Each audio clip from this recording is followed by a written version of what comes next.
Welcome to the Stronger Marriage Podcast, where we're going to spend today talking about love languages, something that is very important in marriage. We're glad you're here. Yeah, good topic. Yeah, thanks for joining us. We had grandkids in.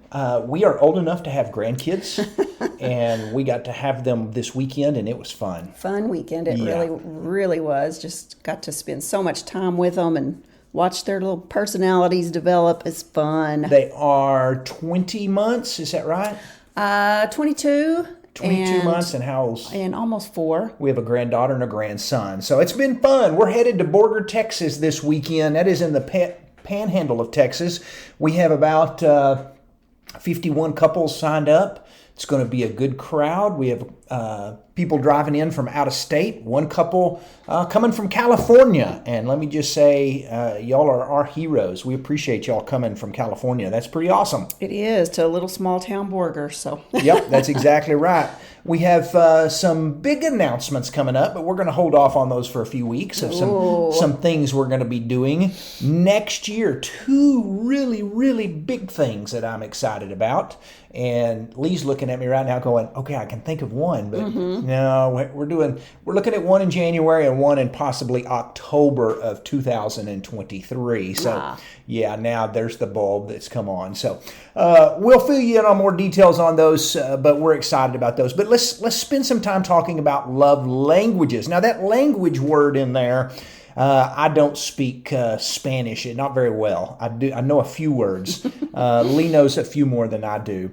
But when we're talking love languages, it's as if each person speaks their own love language. And it's important that you know what that language is so you can speak to them in love. Our love languages are different. We'll talk about that as we get there in a minute. But if I speak to you in my love language, you think, hey, that's pretty awesome, but I really wish you'd talk to me in a way that I understand love. Yes. And vice versa. Yes, because saying you love someone is good. We all want to be told, I love you. We all need to hear those words, I love you. But showing them that you love them is even better. Yeah. And this is a concept, love languages, that once you get and connect in your marriage, it makes a world of difference. And you can I just throw this out here? You can get online and type in 5 love languages on whatever browser you use and take the free love language test, you and your spouse. It'll take about 5 to 10 minutes. It is a multiple choice thing, and it will kind of tell you what is the most important of these 5 to you and the most important of these 5 to your spouse. Yes. And so you need to do that. Yes, absolutely. That is essential. Everybody should know. You probably know what you prefer, but if you don't know your spouses, you really, really, really have to know that. Yeah. And usually everybody has a secondary one that's pretty high on the list as well. I think we like all of them. All 5 are important. Absolutely. I mean, at some time or another in our lives, we need all 5 and sprinkled throughout the week or whatever. But like you said, there is a primary one that's probably good to have on a daily basis. Definitely on a daily basis. So let's talk about them. Let's start with words of affirmation. What is another way to say this? Which would be? I would say praise. Praise. Yeah. Admiration, praise. Yeah. And if your spouse's love language is admiration or affirmation or praise, then you just need to heap it on thick about everything. Things that you think they should already know, you need to tell them that they're awesome at that, because that's how they feel loved, is when you brag on them, when you give them words of affirmation, whether it is cleaning the house, taking out the trash, telling them the yards look great after they've come in from mowing, telling your spouse supper was fantastic. They hear all those things. These are all things we like to hear. You look beautiful today. Wow, you look really nice today. As parents, we like to hear you're a great mom, you're a great dad. But if your spouse's love language is this, you need to be saying these a lot. Yes. Every day on a regular basis. Yes. I have a friend named Mike, and he did some work on his house, and looks incredible. And I remember in frustration, him telling me that he had, when I told him, I said, man, the house looks amazing. He'd given me a tour, and he said, and I told him, I said, this is just amazing. And I said, how does your wife like it? And he said, she likes it, but she never tells me, gives me a single word of appreciation for anything that I've done. And he said, that's just a little frustrating to me. And I remember thinking, Mike obviously is a words of affirmation person, and what his wife needed to be doing was pretty much anything he did needed to be going, that looks awesome. Mm-hmm. That looks great. Because words of affirmation people are fed and built up and recharged by hearing that. And if you want your words of affirmation spouse to keep doing those things, man, just keep feeding them that stuff. Yes, that's true. And you can't overdo it. I mean, this is one of those things that's not a natural. It doesn't come easy to me. So I have to work on it pretty hard because it's actually at the top of your list. It's one of probably two that are way up there for you. And, sometimes I feel like, I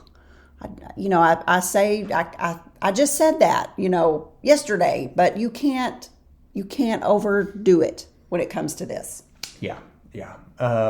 Just to heap it on thick. My friend Paul, I caught one time, we tell this at our workshop, I'm not going to tell the story, but my friend Paul and I were building fence, and his wife kept coming out to look in the backyard at the fence we were working on, and she was excited about it.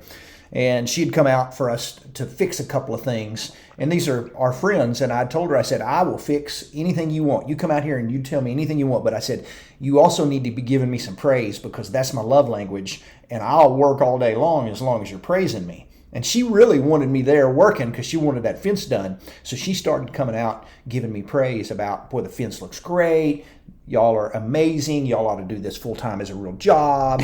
And her husband, who had not been paying attention to our conversation and knew what she was doing, trying to feed me praise so I'd stay there, was listening to her words, and he was eating it up. He was talking about, wow, that is a great looking fence. And, maybe we should do this full time. And I was like, no, we're not going to do this full time. And I just remember realizing this was obviously words of praise was really pretty important to him. And he was just gung-ho about working on this fence because he was getting those words of affirmation. Yes. And everybody likes to feel appreciated and to be appreciated and to be told things like that. Everybody does.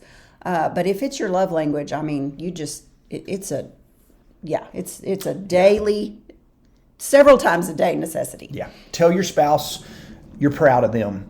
Send them a text, write them a card, leave them a note, whatever it is. But be genuine, and that makes a big difference. And be careful about non-constructive. Yes, I was about criticism. to say. So what do you need to avoid? There are things you need to avoid with every love language, and criticism is one of those things. People that words of affirmation is their love language, they take criticism probably harder than everybody else does. So, there's times when you have to say something like, pick up your clothes out of the towel has been in the floor for a week. Could you please pick it up, or whatever it is. But that, and also not recognizing things that they do. Like you said, your friend Mike, who'd worked so hard around the house, he just wanted to be recognized and appreciated. Yeah. So not recognizing, not appreciating, too much criticism, those are definitely things to avoid. Yep. So let's move on to the next one, which is quality time, which is a really big one for a lot of people, quality time. And if your spouse's love language is quality time, giving him or her your undivided attention is the best way to show them that you love them. Yeah. It doesn't mean being in the same room with them. Yes. But they want your attention. Undivided. That's the key word there, because a lot of men or even women feel like, I can multitask. I can watch this show. I can have whatever I have in my lap that I'm working on, and I can also talk to my spouse at the same time. But, while that might be an admirable trait, you're really not speaking the love language of quality time when you're trying to multitask, when your spouse wants your undivided attention. They come in the room and talk to you, pause the television, lay down the phone, look into your mouth, your spouse's eyes, and listen and interact. Mm-hmm. Nod your head. Yes, I'm hearing what you're saying.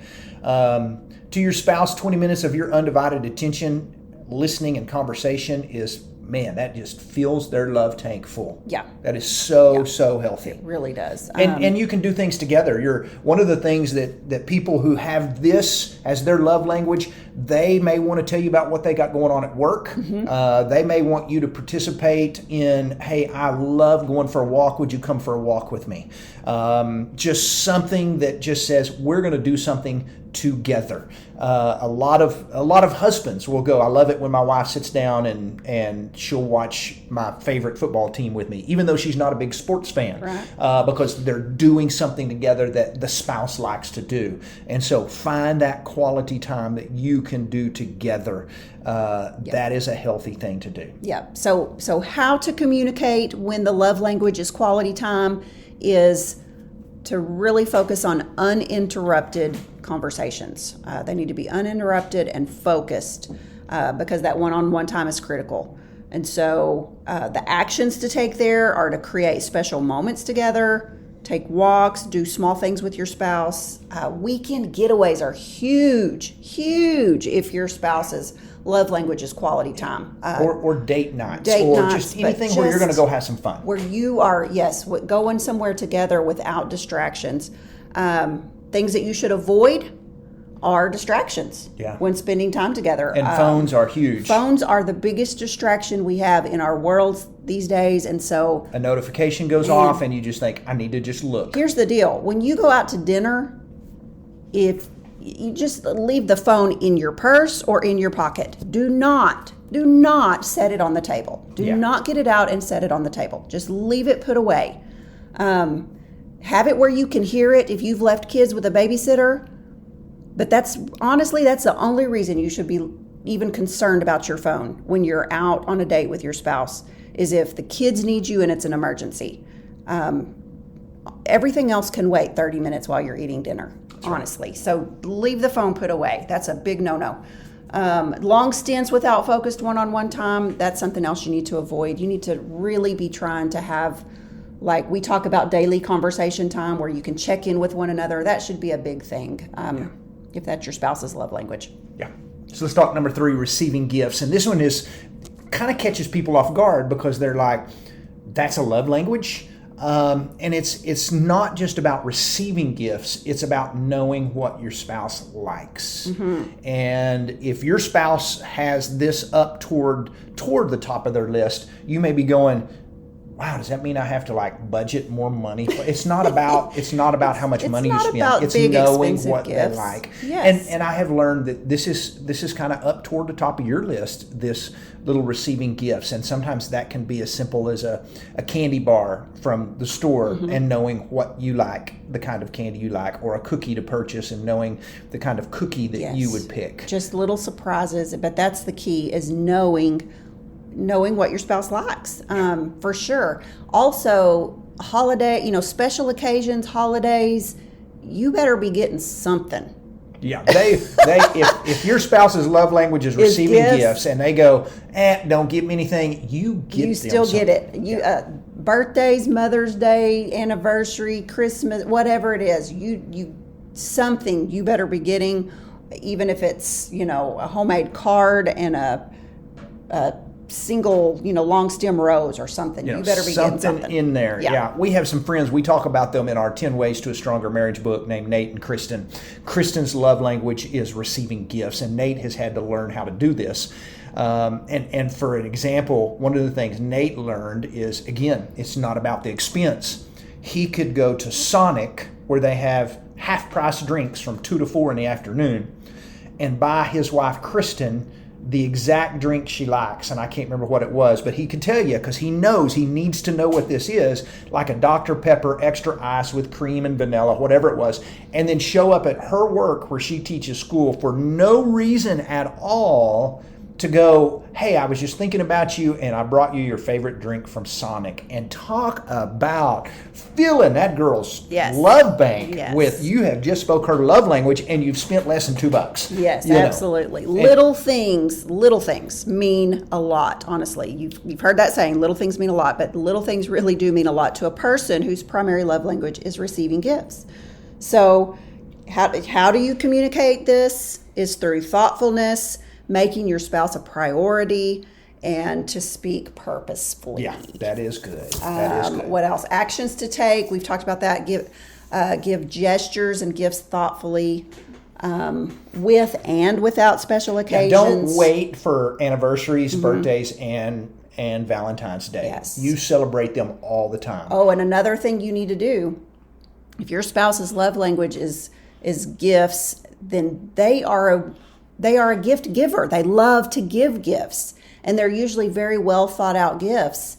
And so when they give you a gift, you need to just like go over the top with your thank you, thank you, thank you. I love it. I love it. That's good. Do not act like, unexcited or whatever. You better be showing some emotion when they give you a gift. That's a good Yes. point. So, things you need to avoid with this one is forgetting special occasions. You will find yourself possibly in the doghouse if you forget special occasions.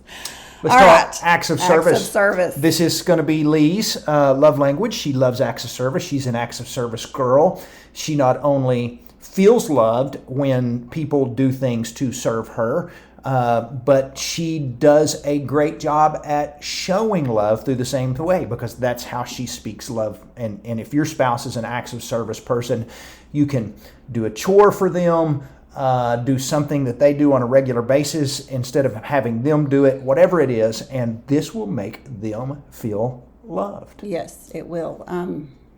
But that's true. I mean, cooking for my family when the kids all come home or whatever, that's one of the ways I feel like I'm showing my love is through, cooking. That's it. And so I came home one time, I don't remember where I was gone all day. I come home and my wife said, I got a surprise for you. And I remember thinking, all right, what do we got here? I had no clue.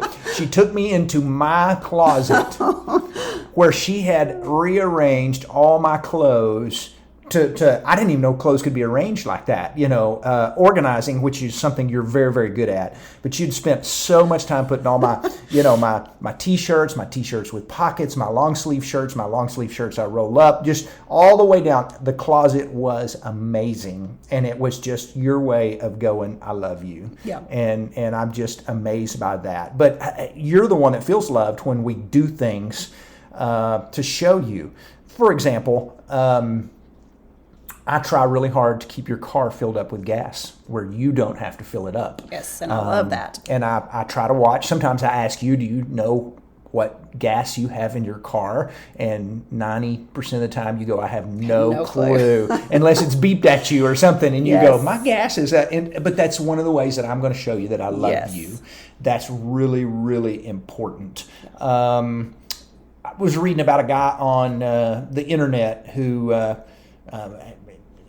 his wife said, I just don't understand my husband. Every day he tells me he loves me, but he never does anything to help me. Obviously, her love language was acts of service. Mm-hmm. And he thought, I'm telling her I love her, so what more does she want? And she was saying, well, he just sits on the couch and watches TV while I wash dishes. And the thought never crosses his mind to help me do something.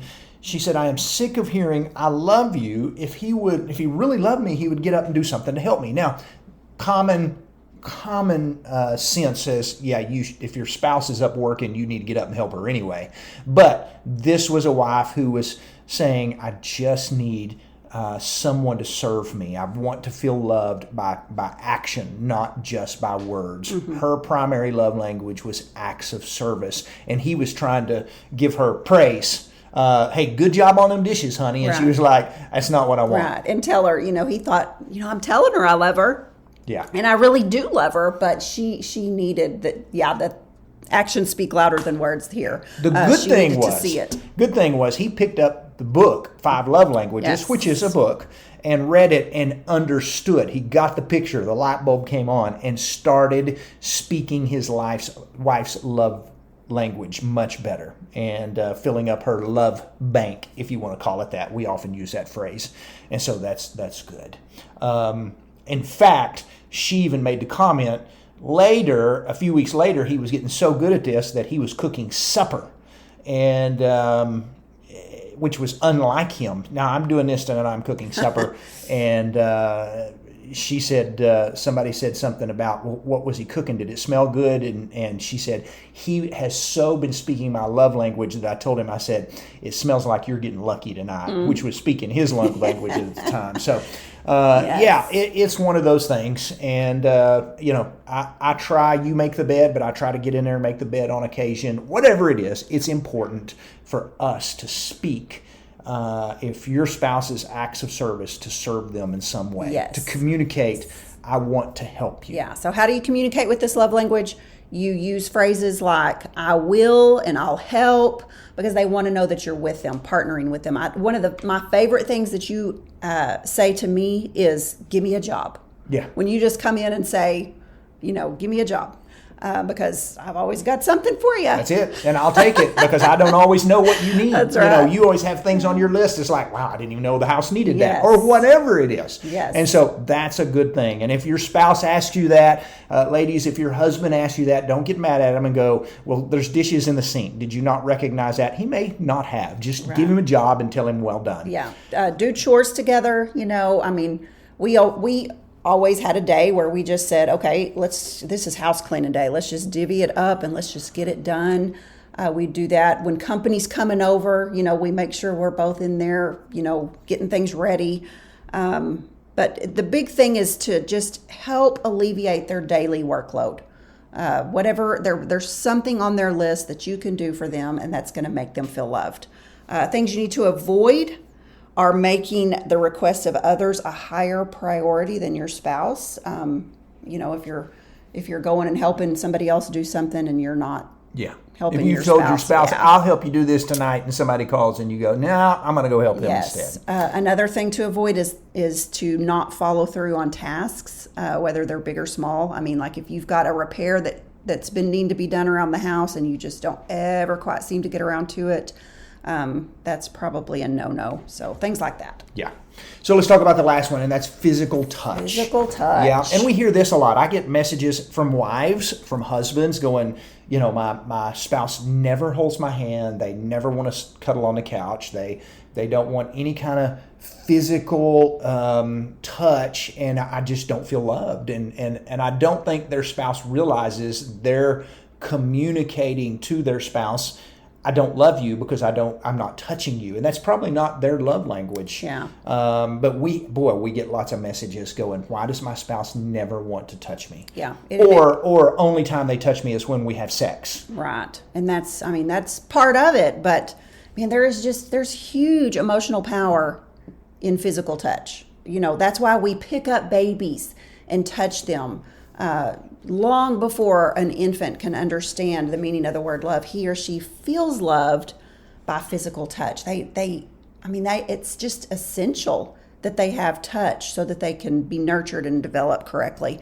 There's been lots of really cool studies done on that. So touch is very powerful, and if it's your spouse's love language, it's just really important in their world. And so it might be towards the bottom of the list for you, but that's something that you're just going to have to train your brain that's important to them. Whenever I'm near them, I need to just be touching them. Like if you're sitting next to each other, put your hand on their leg. If you walk through the room, pat them on the back, swat them on the rear end, whatever it is. But go out of your way to make sure you're touching them several times a day. Yeah, they need that, and that's normal. I'm amazed at how many times the Bible talks about Jesus specifically touching someone before he healed them, or touching, and how much touch was a part of Jesus's ministry that he dealt with. And there's so much healing in touch and comfort in touch. And I was telling Lee a while back I had to have some surgery. If you follow our podcast, I'd had a melanoma removed, and I noticed that my doctor came in who was going to do the surgery, and she would put her hand on my back and just kind of pat me on the shoulder the whole time, talking to me about everything. And it just was the kind of like, man, that makes me feel so much better that I was being touched and kind of told with words and touch that it was okay. That was probably her language. It may have been. Her love language. That was how she was. But I just remember thinking, man, I feel better because my doctor's over here just giving me some pats, whatever it was. And so, hold hands while driving, kiss, give a hug. Sexual intercourse is generally pretty important to people with touch, but not always. Make sure that your touch is not just during sexual intercourse, that there is some non-sexual touching during the day. That is really, really important. And this communicates love more clearly than any other way to a person of touch. Somebody wrote that touchy people need about 10 touches a day. And so if your spouse's love language is touch, you probably need to be working on, all right, in the morning, I need to give a touch, and 2 or 3 times a day a touch. And then I read recently, I thought it was pretty good. Your spouse whose love language is touch, them touching you does not count as that 10 things. They need you to touch them. So just touch. That's a healthy thing. Yeah. You have to make the initiative to do that. So use nonverbal body language and touch to emphasize your love. Through hugs, kisses, holding hands, showing affection regularly, make intimacy a thoughtful priority. We're talking sexual intimacy here. Things to avoid are physical neglect. I mean, don't go days without touching your spouse. Don't go long stints without sexual intimacy. Don't receive affection coldly. If they are reaching out to touch you, don't brush them away. Don't. Yeah, that would hurt for somebody that wants touch to be told, sorry, I don't have time to give you a hug or whatever it is. Absolutely. So if you haven't seen your spouse all day long, it's a pretty good idea to come in and give them a kiss and maybe give them a hug. That's a healthy thing to do. Yes. So a happy spouse is one that feels loved by their spouse. Take that love language test if you don't know what yours and your spouse's is, because it's just imperative that you speak each other's love language on a daily basis. And can we say, if you still have children in your home, we didn't cover this. Right.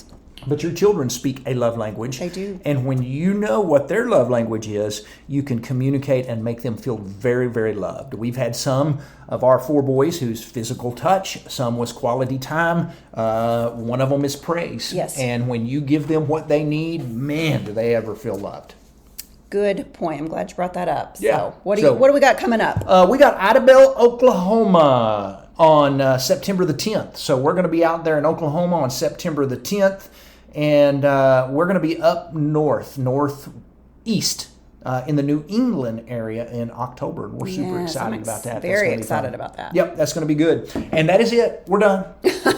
Thank you all for listening, and we're so honored that you join us every other week for the Stronger Marriage Podcast. Make sure that if you're listening on the website, the actual website, Stronger Marriage Podcast, that's awesome. But you can also subscribe through iTunes, if you use Google, Spotify, Pandora, any of those things, you can subscribe to our podcast through that. And then each week it's going to send you a notification saying, hey, we've updated our podcast, and you can listen through there. So you don't miss anything. Yeah. And if you're on iTunes, you can leave a rating over there. And if you would leave us a good rating and maybe a comment, we'd appreciate it. That helps folks find our stuff. We're not about self-promotion. What we are about is promoting good, healthy marriages, and that message needs to get out, and you help when you do things like that. And just daily reminders are good for us as well. We need daily reminders of things like, speak your spouse's love language and stuff. So that's what listening to a podcast is all about. That is right. Y'all have a blessed day. Bye-bye.